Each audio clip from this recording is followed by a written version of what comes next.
नमस्कार दोस्तों, स्वागत है आपका साक्षी की आवाज़ चैनल में। तो दोस्तों, आज की कहानी है जब मेडिकल स्टोर वाले ने पैसे ना होने पर बुजुर्ग का पर्चा फेंक दिया और उसे दवाइयाँ नहीं दी, तो उसे सिखाया इंसानियत का सबक। जोरदार तमाचे की आवाज़ से सब चौंक गए। बहुत जोरों की बरसात हो रही थी और एक बूढ़ा आदमी सर पर पिन्नी रखकर दौड़ता हुआ चाय वाले की टपरी पर आकर रुका। मौसम भी इन दिनों थोड़ा ठंडा ही था और ऐसे में बारिश पड़ने से तो हवाएं भी इतनी ठंडी हो गई थीं, मानो छू कर निकल जाएं तो इंसान को जमा ही देंगी। इतना ठंडा मौसम हो गया था कुछ बूंदों के पड़ने मात्र से। और शाम के समय, क्योंकि हर किसी को अपने घर जाने की जल्दी रहती ही है, तो बस मैं भी जल्दबाजी में अपने घर की ओर जा ही रहा था। लेकिन बारिश इतनी तेज होने लगी कि कुछ भी सही से दिखाई नहीं दे पा रहा था। ऐसे में मुझे इतनी दूर का सफ़र तय करना सही नहीं लगा।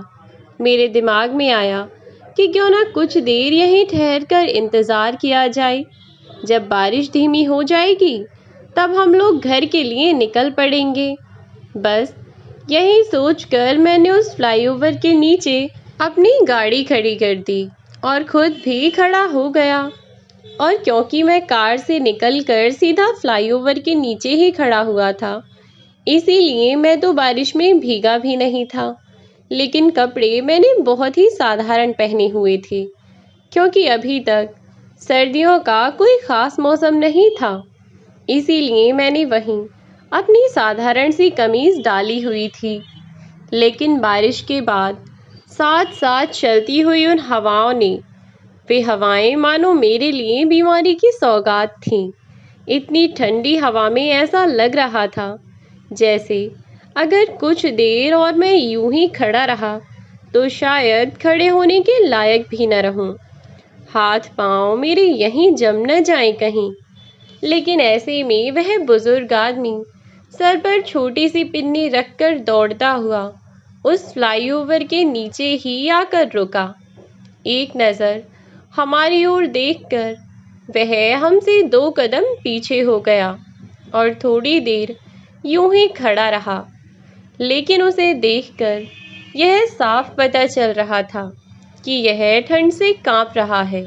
लेकिन तब मुझे यह कोई बड़ी बात नहीं लगी, क्योंकि भाई ठंड से तो हम भी कांप रहे थे कि तभी मैंने और मेरे दोस्त ने चाय वाले से 2 कड़क चाय बनाने के लिए कहा। कुछ देर बाद वह आदमी इधर उधर यूं ही देखता रहा।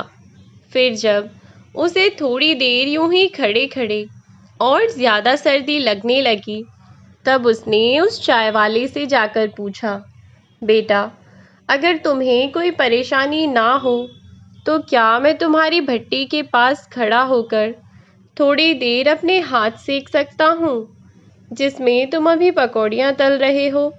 मैं बस तुम्हारी भट्टी के पास खड़ा रहूँगा, किसी सामान को नहीं छूऊंगा। मुझे थोड़ी गर्मी मिल जाएगी बेटा। चाय वाला शायद उसे जानता था। उसने उस बुजुर्ग आदमी से कहा, कोई बात नहीं बाबा, आप आराम से खड़े हो जाओ। यहाँ परेशानी की कोई बात नहीं है। आप यहाँ खड़े होकर आराम से अपने हाथ ताप लो और जब बारिश बंद हो जाए तब आराम से चले जाना। अभी तक अंधेरा नहीं हुआ था, लेकिन सूरज ढलने लगा था और अभी तक बारिश बंद होने का नाम नहीं ले रही थी। फिर कुछ देर बाद वह बुजुर्ग आदमी अपनी उस पिन्नी को लेकर वहां से आगे बढ़ने लगा। तो उस चाय वाले ने पूछा, क्या हुआ बाबा, हाथ नहीं तापने आपको? अभी तो बारिश भी बंद नहीं हुई, अभी से कहाँ चल दिए? तब वह बुजुर्ग आदमी उस चाय वाले से बोला, बेटा, मेरी पत्नी की तबीयत थोड़ी ज़्यादा ख़राब है, बस उसके लिए कुछ दवाइयाँ लेने जा रहा हूँ। पता नहीं बारिश कब तक होती रहेगी। बारिश के चक्कर में मैं उसकी दवाइयाँ तो नहीं छोड़ सकता। बस बेटा, इसीलिए जा रहा हूँ। अच्छा ठीक है बाबा, अम्मा की दवाई लेकर आप आराम से जाओ। चाय वाले ने उस बुजुर्ग आदमी से कहा तो वह चला गया और वहीं रोड क्रॉस करके मेडिकल स्टोर से दवाइयाँ लेने लगा था। शायद क्योंकि मैं उससे काफ़ी दूरी पर था, तो मुझे उस आदमी की आवाज़ तो नहीं आ रही थी, लेकिन हाँ, मुझे यह ज़रूर दिखाई दे रहा था कि जब वह बुजुर्ग आदमी दवाई लेने पहुंचा, तो मेडिकल स्टोर वाले ने दवाइयाँ निकाल कर तो दे दी थीं, लेकिन फिर उस बुजुर्ग आदमी ने जब पैसे दिए, तो मेडिकल स्टोर वाले और उस बुजुर्ग आदमी के बीच कुछ बहस हुई। बुजुर्ग आदमी ने उसके हाथ जोड़कर वह उससे बहुत देर तक मिन्नतें करता रहा, लेकिन मेडिकल स्टोर वाले ने दवाइयाँ वापस रख लीं और उसकी एक न सुनी। और जब वह बुजुर्ग फिर भी वहाँ से वापस नहीं गया, तो उस बुजुर्ग आदमी की दवाइयों का पर्चा लेकर उसने बाहर फेंक दिया, जिसे पकड़ने के लिए फिर से वह बुजुर्ग आदमी भागा और अब तक वह पर्चा पानी में भीग चुका था। जैसे ही वह बुजुर्ग आदमी उस पर्चे को उठाने लगा, पानी में बहकर वह पर्चा नाली में चला गया और वह बूढ़ा आदमी उस पर्चे को देखता रहा। उसने बहुत कोशिश की, पर वह उस पर्चे को निकाल नहीं पाया। अब उस बुजुर्ग आदमी के चेहरे पर बेबसी और मायूसी साफ दिखाई दे रही थी। अब मैंने जब उस आदमी को इतनी परेशानी में देखा, तो चाय वाले से मैंने उसके बारे में पूछना चाहा। तब उस चाय वाले ने कहा कि क्या बताऊं भाई साहब, इन बाबा की बहुत लंबी कहानी है। कहते हैं ना कि आज के ज़माने में ना बाप बड़ा ना भैया, सबसे बड़ा रुपया। तो यह बात बिल्कुल सच है साहब। इस बेचारे बूढ़े आदमी ने अपनी औलाद के लिए क्या कुछ नहीं किया होगा, लेकिन किस्मत किस्मत पर किसका जोर चलता है। आज देखो, बेचारे पाई पाई को मोहताज दिन भर सड़कों पर यह कागज़ और पेन बेचते फिरते हैं। उनसे ही जो पैसे मिल जाते हैं, उनसे अपने घर का खर्चा चलाते हैं। कभी खाने को मिल जाता है, तो कभी खाना भी नसीब नहीं होता। उनकी पत्नी अब बहुत ज़्यादा बीमार हैं, अभी बता तो रहे थे आपके सामने। बस उन्हीं के लिए दवाइयाँ लेकर जा रहे हैं। तब मैंने उस टपरी वाले से कहा, अरे भाई, दवाई लेकर कहाँ जा रहे हैं? मेडिकल स्टोर वाले ने उन्हें तो दवाइयाँ दी ही नहीं। उधर देखो, वह तो अपना पर्चा ढूंढ रहे हैं। जब उस चाय वाले ने उन बाबा की तरफ देखा, तो वह समझ गया और बोला, साहब, लगता है कि कुछ परेशानी है। उसने तेज आवाज में उन बुजुर्ग को आवाज दी, अरे बाबा, क्या हुआ? अभी तक यहीं हो, दवाइयाँ लेकर गए नहीं? तब उन बाबा ने उसकी बात पर गौर नहीं किया और वह उस पर्ची को ढूंढते रहे। चाय वाला उन बाबा की ओर बढ़ा, तो मैं भी उसके साथ बढ़ गया और दौड़कर वहां पहुंचा। चाय वाले ने मेरे सामने उन बाबा से पूछा कि बाबा, क्या हुआ, क्या ढूंढ रहे हो? तब वह बाबा, जो कि रोए जा रहे थे, रोते रोते अपने आंसुओं को पोंछते हुए बोले, बेटा, मैंने जैसे तैसे कई दिनों में पैसे जोड़कर डॉक्टर को दिखाकर यह पर्चा बनवाया था, जिसमें तेरी अम्मा की दवाइयाँ लिखी थीं, और अब मेरे पास पैसे पूरे नहीं थे, तो इस मेडिकल स्टोर वाले ने वह पर्चा फेंक दिया, जो कि नाली में गिर गया। अब मैं क्या करूं? कैसे उसकी दवाइयाँ लेकर जाऊं? उसकी तो तबीयत भी इतनी ख़राब है, पहले ही कई दिनों से बीमार है। तब उन बाबा की हालत देखकर मुझे थोड़ा गुस्सा आया और मैंने चाय वाले की मदद से उन्हें उठाया और उठाकर साइड में बैठाया। अब मैं मेडिकल स्टोर वाले के पास गया और जाकर मैंने उससे कहा कि वह दवाइयाँ दे जो अभी बुजुर्ग ने मांगी थी। तब मेडिकल स्टोर वाले ने कहा कि भाई साहब, पर्चा दीजिए, कौन सी दवाइयाँ हैं, ऐसे नहीं पता चलेगा। जब उसने यह कहा तो मैं गुस्से से बौखलाता हुआ बोला कि पर्चा तो तुझे पता होगा ना कि कहाँ है। क्योंकि इन्होंने तो तेरे ही हाथ में दिया था। बाकी अब तूने उसे फेंका है तो तू जान। अब डॉक्टर के पास जाकर दवाइयाँ क्या तू लिखवा कर लाएगा, जो तूने नखरे में आकर इनका पर्चा उठाकर फेंक दिया? पता भी है कि किसी के लिए वह कितना ज़रूरी हो सकता है। अगर उनकी पत्नी को समय से दवाइयाँ नहीं मिली तो उनकी मौत भी हो सकती है। अगर उन्हें कुछ हो गया तो क्या तू उस बुजुर्ग औरत को जिंदा कर सकता है? बता मुझे। गुस्से में जब मैं उस पर चिल्लाकर पड़ा तो वह बोला, अरे भाई साहब, जब मैं बार बार इनसे मना कर रहा था तो यह मान क्यों नहीं रहे थे? मैंने कोई खैरात खाना तो नहीं खोल रखा जो मुफ्त में दवाइयाँ बांटता फिरूं। उनके पास इतने पैसे ही नहीं थे तो गुस्से में पर्चा फेंक दिया। इतनी ही देर में मुझसे काबू नहीं हुआ, लेकिन उससे पहले मैंने पूछा कि मुझे वह दवाइयाँ दो जो इन बाबा के लिए थीं। पैसे जितने भी कम पड़ रहे थे वह पैसे मैं दे दूंगा। मैंने 500 रुपये उसके आगे रखे और दवाइयाँ मांगी तो वहाँ काम करने वाला एक लड़का पन्नी में बंधी हुई दवाइयाँ लेकर आ गया। मैंने उसे शुक्रिया कहा और वहाँ से चलने लगा। तभी वह मेडिकल स्टोर वाला बोला, पता नहीं कुछ होता नहीं है और चले आते हैं हिमायत लेने। अरे, मुफ्त में दवाइयाँ बांटता रहूँगा तो हो गया मेरा काम। पैसे के लिए ही तो यहाँ खड़ा हूँ। बिना पैसे के कैसे किसी को दवाइयाँ दे दें? गुस्सा आया तो फेंक दिया पर्चा।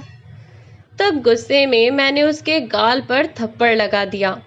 कॉलर पकड़कर मैंने उससे कहा कि इंसान को जब गुस्सा आए तो वह कुछ भी कर सकता है। बस वैसे ही अभी मुझे बहुत तेज़ गुस्सा आया और इसीलिए मैंने तुझे थप्पड़ लगा दिया। माफ़ करना भाई, गलती हो गई। इतना कहकर मैं वहाँ से चल दिया। आगे बढ़कर उन बाबा को उठाया और उन्हें वह दवाइयाँ पकड़ाईं। उन दवाइयों को देखकर खुशी के मारे उन बाबा की आंखों में आंसू आ गए और वह मेरे पैरों में गिर पड़े। मेरे हाथ जोड़ते हुए मेरे पैरों में गिरकर मुझे शुक्रिया करने लगे।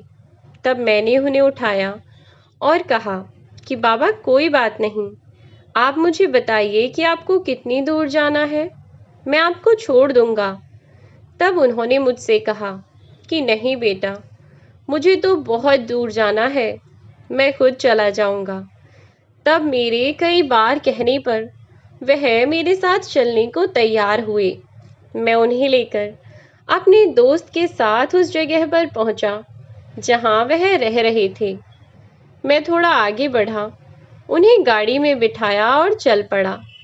जब हम 1-1.5 किलोमीटर चल दिए तो उसके बाद उन बाबा ने सड़क के किनारे ही गाड़ी रोकने को कहा। मेरे मन में एक डर भी था, क्योंकि आजकल क्राइम इतना ज़्यादा है कि समझ नहीं आता। लेकिन उन बाबा की स्थिति देखकर मुझे लगा कि एक बार मुझे देखकर आना चाहिए कि यह कहाँ रहते हैं। लेकिन मैंने उनसे कहा कि बाबा, यहाँ से आप खुद चले जाइए, हमें देर हो रही है, अब हम चलते हैं। वह बाबा गाड़ी से उतरकर चल दिए। गाड़ी साइड में खड़ी करके मैं और मेरा दोस्त भी उनके पीछे पीछे जाने लगे। कुछ दूर चलकर झाड़ियों के पास ही थोड़ी ऊंची सी जमीन जहां पर एक पेड़ उगा हुआ था, उस पेड़ के पास एक थोड़ी बड़ी सी पिन्नी बांधकर डंडों के सहारे उसे रोका हुआ था।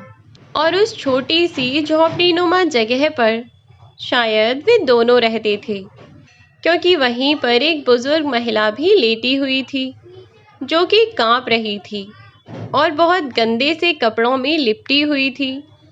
वह बुजुर्ग आदमी वहां पहुंचे और उन्हें 1-2 बिस्कुट खिलाकर दवाई खवा दी। वह बिस्किट भी चाय की टपरी वाले ने उन्हें मुफ्त दे दिया था। उन्हें दवाई खिलाने लगे तो वह पूछने लगी, आप खाने के लिए कुछ लाए हैं क्या? तब उन बाबा ने वह बिस्किट का पैकेट आगे कर दिया और बोले, हाँ, तुम्हारे लिए यह बिस्किट लेकर आया हूँ। तुम बीमार हो ना, इसीलिए और कुछ तो ला नहीं सकता था, इसीलिए यह बिस्किट का पैकेट ले आया हूँ, तुम यह खा लो। महिला ने पूछा कि आपने कुछ खाया या नहीं। तो उन बाबा ने झूठ बोला कि हाँ, दो बहुत अच्छे आदमी मिल गए थे, उन्होंने मुझे बहुत अच्छा खाना खिलाया, मेरा तो पेट भरा हुआ है। तुम्हारी तबीयत ठीक होती तो मैं तुम्हारे लिए भी वही खाना ले आता, पर तुम बीमार हो ना, इसीलिए यह बिस्कुट खा लो और पानी पीकर सो जाओ। जब मैंने उनकी ऐसी स्थिति देखी तो मुझे उन पर बहुत तरस आया। मुझे देर तो हो रही थी, पर जब मैं इतनी देर से रुका हुआ था तो मैंने सोचा कि 1 घंटे में कुछ नहीं जाता, तो क्यों ना मैं उनकी थोड़ी सी मदद कर दूं। मैंने अपने दोस्त को कहा कि हम थोड़ा सा लेट घर चलें, तो उसे कोई परेशानी तो नहीं है। जब उसने भी मना कर दिया तो मैं और मेरा दोस्त अब फिर से उन बाबा के पास पहुँचे और उन बाबा से पूछा कि बाबा, आखिर आप यहाँ कैसे? आपके बच्चे नहीं हैं क्या, जो आप यहाँ ऐसे रहते हैं? तब उन बाबा ने बताया कि बेटा, मैं और मेरी पत्नी अपने बच्चों के साथ में ही रहा करते थे। हमारे 2 बेटे हैं और दोनों बेटे पढ़े लिखे हैं। बचपन से जिन बच्चों को पाल पोस कर इतना बड़ा किया, बुढ़ापे में उन्होंने ही लात मार कर घर से भगा दिया, बेघर कर दिया। दरअसल हम यहाँ इस शहर के रहने वाले नहीं हैं बेटा, हम दोनों तो यहाँ से 50 किलोमीटर दूर स्थित एक गांव में रहा करते थे और हमारे 2 बेटे थे। जब बच्चे बड़े हुए तो हमने उनको अच्छे से अच्छी पढ़ाई लिखाई कराई, जो कि सभी माँ बाप करवाते हैं। उनका भविष्य संवारने के लिए हमसे जितना हो पड़ा हमने उतना किया। जब उनकी पढ़ाई लिखाई पूरी हो गई तो दोनों बेटों ने अच्छी अच्छी नौकरियां लगा लीं। उनकी नौकरियां इसी शहर में थीं। एक दिन दोनों बच्चों का फ़ोन आया और उन्होंने कहा कि माँ पापा, आप अकेले गांव में रहते हैं, क्यों ना आप लोग हमारे साथ आकर इसी शहर में रहें। गांव वाली ज़मीन को हम लोग बेच देते हैं, फिर आप यहीं शहर में आकर रहिएगा। मैं अपनी पुश्तैनी ज़मीन को बेचना नहीं चाहता था, इसलिए मैंने उनसे मना कर दिया कि बेटा, गांव में ज़मीन रहेगी तो कम से कम हम लोगों को किसी के भी आगे कभी हाथ नहीं फैलाना पड़ेगा, और यदि मजबूरी में हमें फिर कभी ज़रूरत पड़ जाए तब यह ज़मीन हमारे काम आ सकती है। तब मेरे बेटों ने बहुत कोशिश की और मेरे सामने उन्होंने तरह तरह की बातें बनाई, लेकिन मैं ज़मीन बेचने को तैयार ही नहीं हुआ। फिर गर्मियों की छुट्टियों में दोनों बेटे अपनी पत्नियों और बच्चों को लेकर गांव आ गए। वह भी 2-3 दिन की छुट्टियां लेकर आए।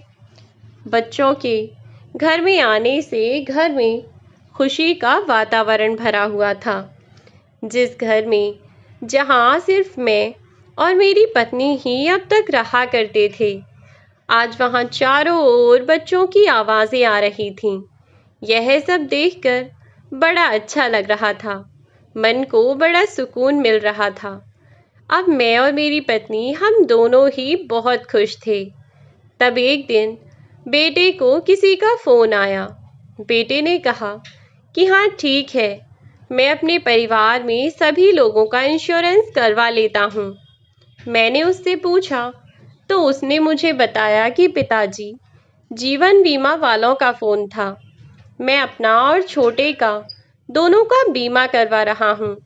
अगर आप कहें तो आप दोनों का भी करवा देता हूँ, जिससे यदि भगवान ना करे भविष्य में अगर हमें कुछ हो जाता है तो हमारे बच्चों को पाई पाई के लिए दूसरों का मोहताज नहीं रहना पड़ेगा।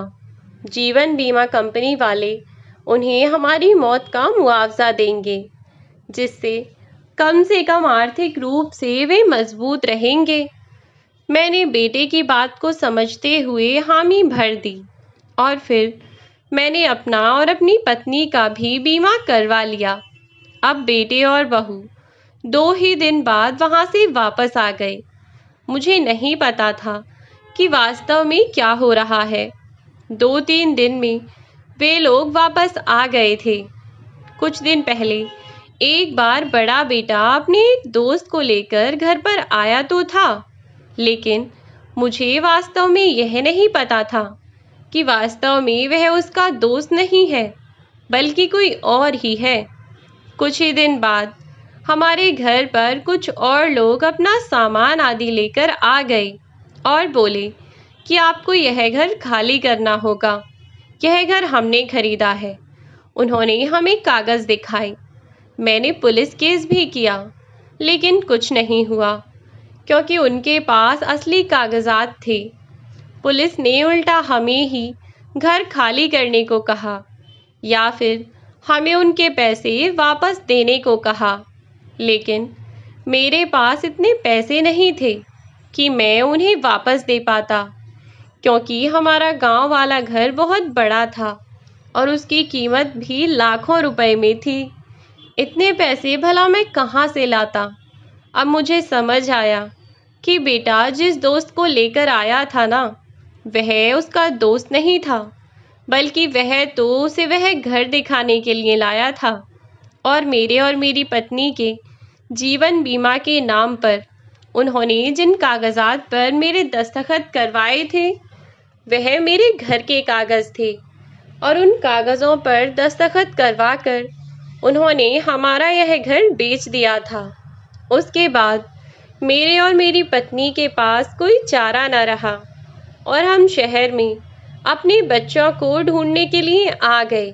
उसके बाद हमने उन्हें बहुत ढूंढा, लेकिन वे हमें नहीं मिले। यहाँ इस शहर में आए हुए हमें 3 महीने हो गए।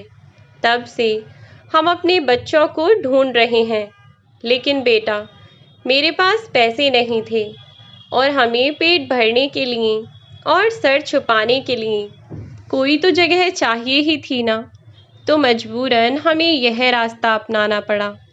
बस तब से मैं सड़कों पर पेन और कॉपी बेचता फिरता हूँ। उससे जो भी पैसे बचते हैं उन्हीं से अपना पेट पालते हैं और इधर उधर बच्चों को ढूंढते फिरते हैं, लेकिन पता नहीं कि वह हमें मिलेंगे भी या नहीं। अब पता नहीं कि ईश्वर ने क्या सोच रखा है। मेरी पत्नी भी अचानक बीमार हो गई और मैं जितनी भी कमाई करता था उसको जोड़कर मैंने डॉक्टर को दिखाया, तो दवाइयों के पैसे भी मैं नहीं जोड़ पाया। ऐसे में मैं उसके लिए खाना कहाँ से लेकर आऊँ? पर यह बात मैं उसे नहीं बता सकता बेटा, वरना वह और परेशान हो जाएगी। उन बाबा की कहानी सुनकर सचमुच मुझे बहुत दुख हुआ। मैंने उन बाबा से कहा कि बाबा गाड़ी में बैठिए, मैं आपको कुछ सामान दिलाकर जाता हूँ। मैंने उन बाबा को गाड़ी में बिठाया और उन्हें लेकर वहीं बाजार की ओर चल दिया। मैंने उन बाबा को एक वेट मशीन दिलवाई और पास में ही ढाबे पर ले जाकर गाड़ी वहां पर रोक दी। मैंने उन बाबा को वहां जाकर भरपेट खाना खिलाया और उनकी पत्नी के लिए घर जैसा खाना वहां से पैक भी करवाया। साथ ही उस ढाबे वाले से उन दोनों के लिए किसी काम की बात की। ढाबे वाले को भी उस वक्त बर्तन धोने वाले की ज़रूरत थी, इसीलिए उसने उन्हें रख लिया। अब बस मैं इनकी इतनी मदद करके उन बाबा को वहाँ छोड़कर वहाँ से अपने घर की ओर चल दिया, पर उन्हें समझा कर आया कि बाबा आप अपना काम करते रहिए और अम्मा जी यह वज़न की मशीन को लेकर बैठ जाएंगी, जिससे कि कोई भी यदि यहाँ वज़न तुलवाएगा तो पैसे देकर जाएगा। उस ढाबे वाले ने पीछे टीन शेड डालकर एक छोटा सा कमरा बनवाया हुआ था, जिसमें अब वे दोनों बुजुर्ग दंपत्ति रह सकते थे। दोनों पति पत्नी को वहीं ढाबे पर काम भी मिल गया और उन्होंने अपनी वज़न मशीन भी वहीं रख ली। मैं उन्हें वहां छोड़कर आ गया और अपनी जिंदगी में फिर से व्यस्त हो गया। कई महीनों बाद जब फिर से मेरा उस रास्ते पर जाना हुआ, तो मैं उसी जगह पर जाकर रुका। अब मैं जब उस ढाबे पर रुका, तो वहीं बाबा मेरे लिए खाना लेकर आए। मुझे देखकर वे बाबा बहुत खुश हुए और मुझे लाखों दुआएं देने लगे। अब उनकी स्थिति पहले से काफ़ी बेहतर लग रही थी। ढाबे पर उन्हें 2 वक्त का खाना मिल जाता, रहने को जगह मिल जाती और साथ ही कुछ पैसे भी मिल जाते हैं। वहीं वह अम्मा भी काम करती थीं। अब वहीं पर उन्होंने अपनी वज़न मशीन भी रखी हुई थी। दिन में कुछ नहीं तो 10-20 लोग तो उनसे अपना वज़न तुलवा ही लिया करते थे। आखिरकार अब वे दोनों अपना एक अच्छा जीवन व्यतीत कर रहे थे। आज उन अम्मा जी की स्थिति भी पहले से बहुत बेहतर थी। उनकी शारीरिक स्थिति को देखकर मुझे बड़ी खुशी हुई और बहुत सुकून भी मिला कि आखिरकार मेरी एक छोटी सी कोशिश से उन दोनों की ज़िंदगी में कितना बड़ा परिवर्तन आया। अब बस मैं यही कोशिश करता हूँ कि मुझसे जितना बन पड़े मैं उतना ज़रूरतमंदों और गरीब लोगों की मदद कर सकूँ। जितना मेरे बस में हो मैं उनकी उतनी सहायता कर सकूँ। और एक न एक दिन मुझे पूरी उम्मीद है कि उन बाबा को न्याय ज़रूर मिलेगा और उनके उन बिगड़े हुए बच्चों को उनके कुकर्मों की सज़ा भी मिलेगी। क्योंकि कहते हैं ना कि ईश्वर के घर में देर है अंधेर नहीं। और जो बच्चे अपने माँ बाप को खून के आंसू रुलाने में कमी नहीं छोड़ते, ऐसे बच्चे जीवन में कभी खुश नहीं रह सकते। अपने माँ बाप को दुख देने से पहले अपने भविष्य के बारे में सोच लेना बहुत ज़रूरी है। क्योंकि आज जिस स्थिति में हमारे माँ बाप थे, आज जिस स्थिति में उनके माँ बाप थे और उन्होंने उन्हें धोखा दे दिया, कल को वह भी इसी स्थिति में होंगे और उन्हें यह अकल तब आएगी जब उनके बच्चे उन्हें ऐसे ही धोखा देंगे। तो दोस्तों, यह थी हमारी आज की कहानी। आज की कहानी आपको कैसी लगी हमें कमेंट बॉक्स में ज़रूर बताएं। अगर आपको वीडियो अच्छी लगी हो तो वीडियो को लाइक कर दें और शेयर कर दें। और यदि आप इस चैनल पर नए हैं तो चैनल को सब्सक्राइब करना बिल्कुल ना भूलें। साथ ही बेल आइकन को प्रेस कर दें ताकि आने वाली वीडियोज़ की नोटिफिकेशन आपको मिलती रहे। कहानी में अंत तक बने रहने के लिए धन्यवाद। आज के लिए बस इतना ही। अब मिलती हूँ आपसे एक नई वीडियो में एक नई कहानी के साथ। तब तक के लिए बाय बाय मेरे प्यारे दोस्तों, अपना ख्याल रखें।